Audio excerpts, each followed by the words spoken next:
Okay, so I have a steering wheel. Well, that's really the easy part. The next part is to snake this cable via all these sheaves down under the floor, around the corner, all the way down the port side of the boat, past some rather large obstructions I can tell you about, behind the bed, behind all that stuff, into the cockpit. It's going to be a piece of work, and it's not so much the aligning and making sure that the cables are solid and straight and robust. It's the moving all the stuff out of the way that I have tucked in all these locations. Let's get to it.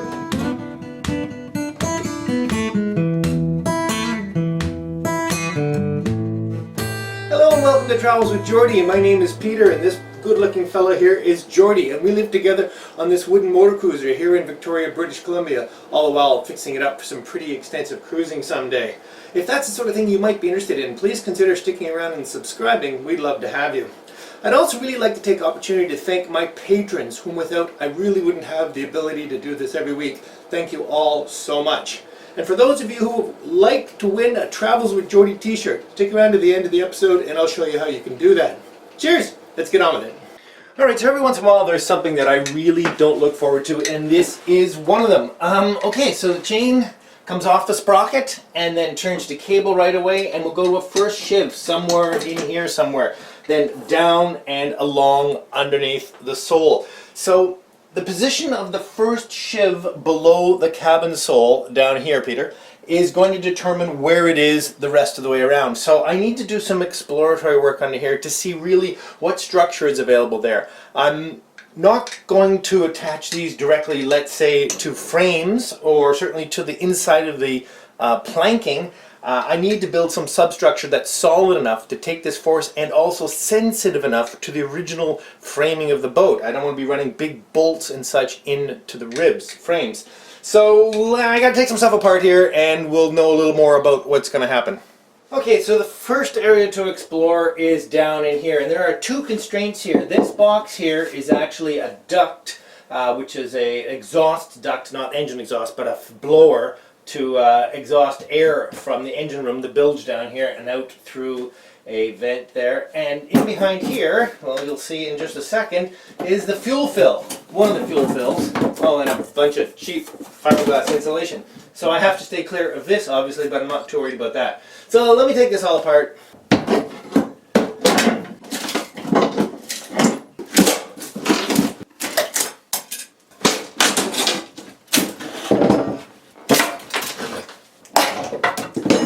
Okay then, well, that's the bulk of that out of the way. So I'm going to have to put one of these sheaves, the first sheave, somewhere here so that I can move the cables over far enough that I can use the void underneath the helm here to some use, because if I go straight down with the cables, I've really lost all of this space. So let's tidy up a little more and do some thinking.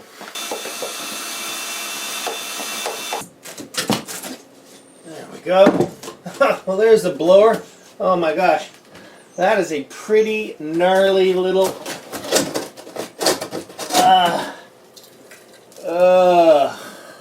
I'm glad to be done with that.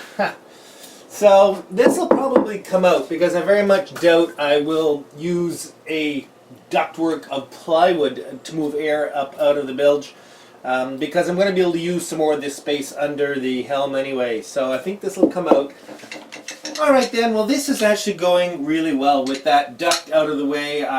It's always so nice to get down to the bare bones of the boat and really see the best way to do this. The other thing I need to do is, these have a rather small base. In other words, the base, considering the size of the pulley, is relatively small, although that's normal for these sorts of fixed sheaves. So you really want the base to be perpendicular to the two directions of the cable that leave it. In other words, you wouldn't want to bring cable in this direction and then back in that direction, because you'd be racking this base quite badly. In that case, you'd want the base held this way. So if the cable came horizontally and left vertically, you'd want the base at 45 degrees, so that the force, the vector, so to speak, on the base is always perpendicular to its surface. Well, that makes it a little bit complicated, making sure that the angles here, I tilt this in the right way. What I'm going to do for now is just attach everything relatively lightweight, mock-up, temporary, all that kind of stuff, and run string through the entire system so that I can be sure I have clear alignment and clearance the whole way back before I get too involved in any particular part of this. Which means I gotta open up the rest of the boat. I mean, an unbelievable amount of moving stuff around.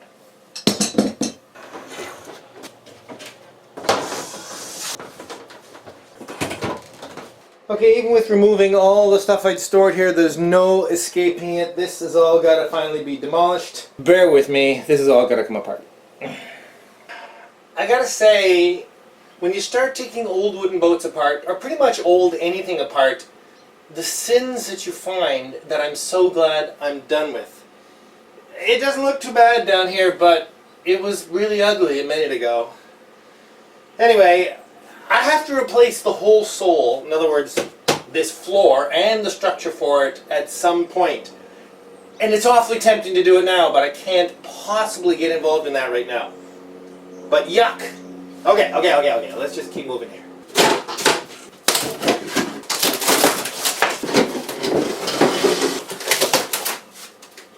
Now, for those of you who've been following along, you're kind of laughing at me because this is door skin. And I've been known to use a little door skin on the boat, but hopefully only in places where humidity will never be an issue. Okay. So having this all open is a pretty good opportunity to talk a little bit about the way this boat is built. For those of you who are familiar with monks, you can skip ahead. But anyway, this is carvel plank. Basically, the vertical members you're seeing here are the frames, or ribs some people might call it, and you can see the planks outside that. Extra structure on the inside is stringers, which are bolted to the frames, and there's a few of them as you go down into the bilge. A neat thing about this boat is that the deck is actually just notched out.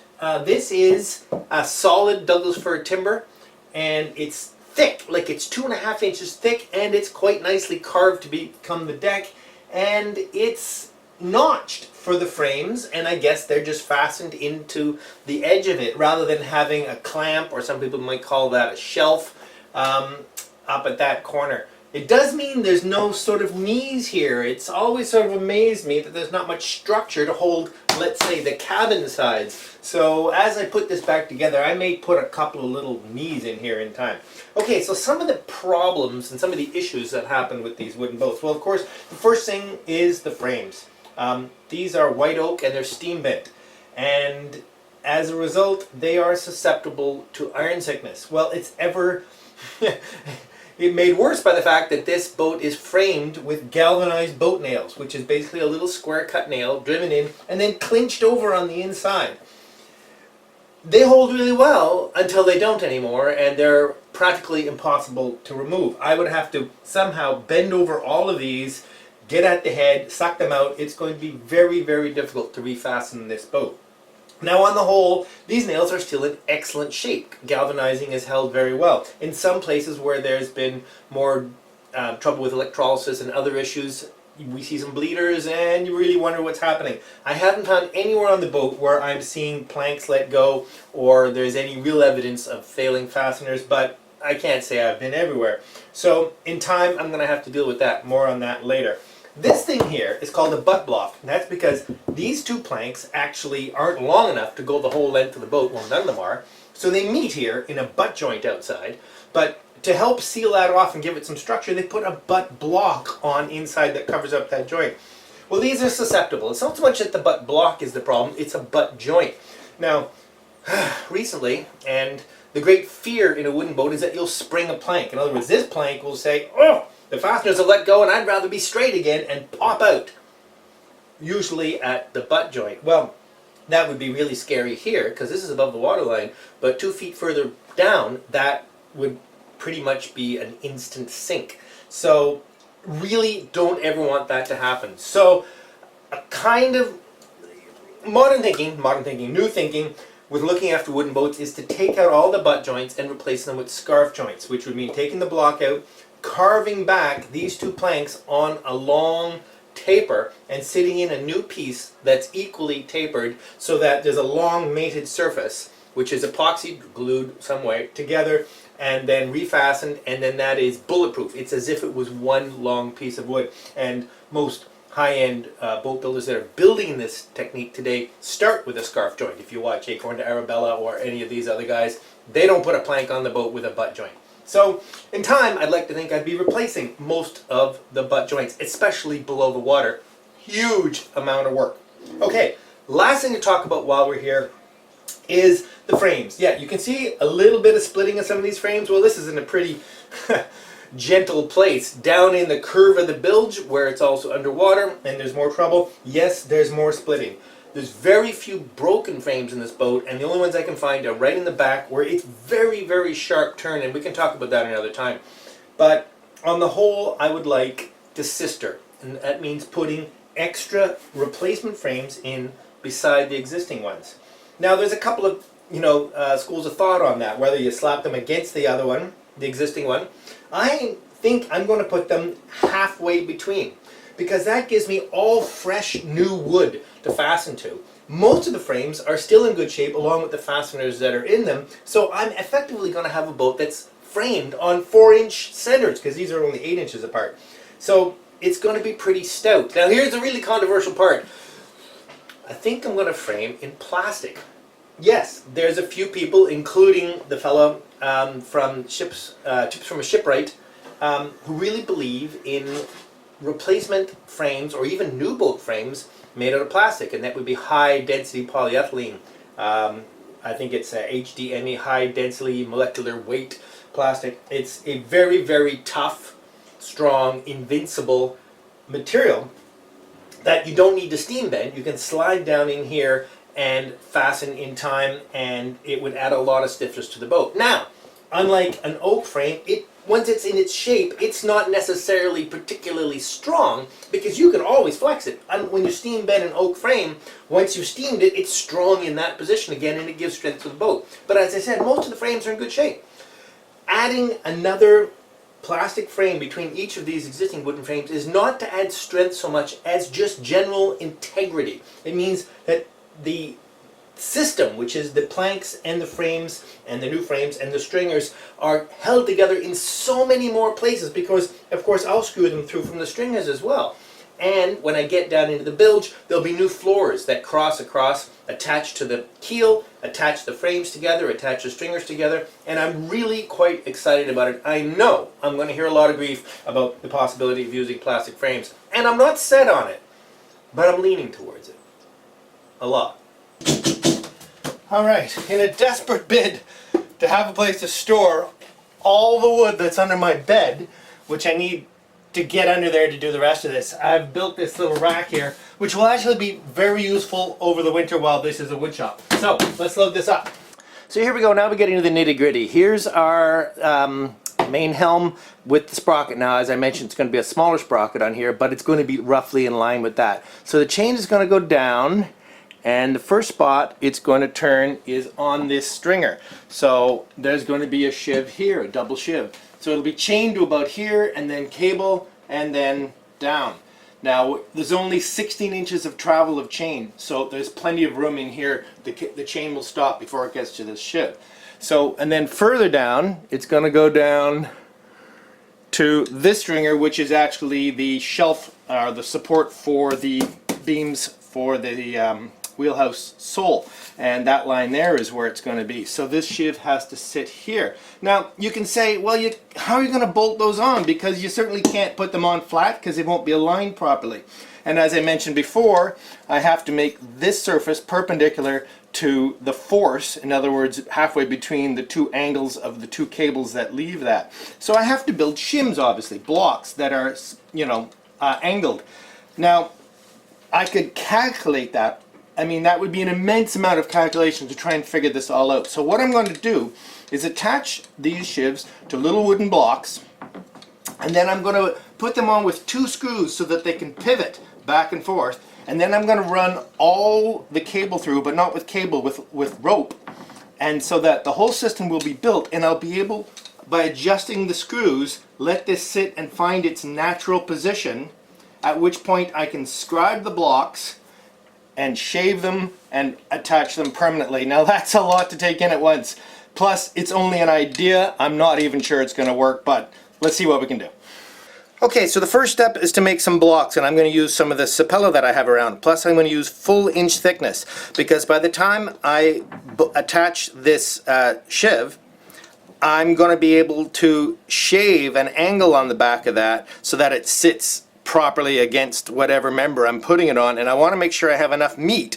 If it was a thin piece of wood, I might run out, and this could be paper thin at this end. So anyway, this is an experiment. I'm going to try with these ones and see how it works. So I'm just going to tidy this up a bit so it looks a little prettier.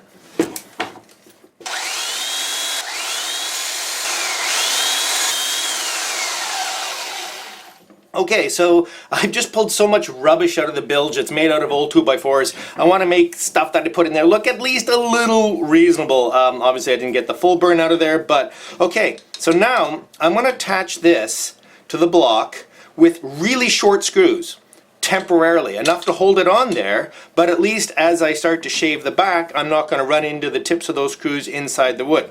Then I'll put two more holes here, one here and one here, and they'll be used to temporarily attach these to the stringer and let them sort of float on whatever angle they're at, and we'll get to that in a bit. And then once everything's aligned and once the back is shaved, these will get great big long number 12 screws that'll go all the way through this and all the way through the stringer, and some more screws solid in here as well. Anyway, let's see if this is going to work at all.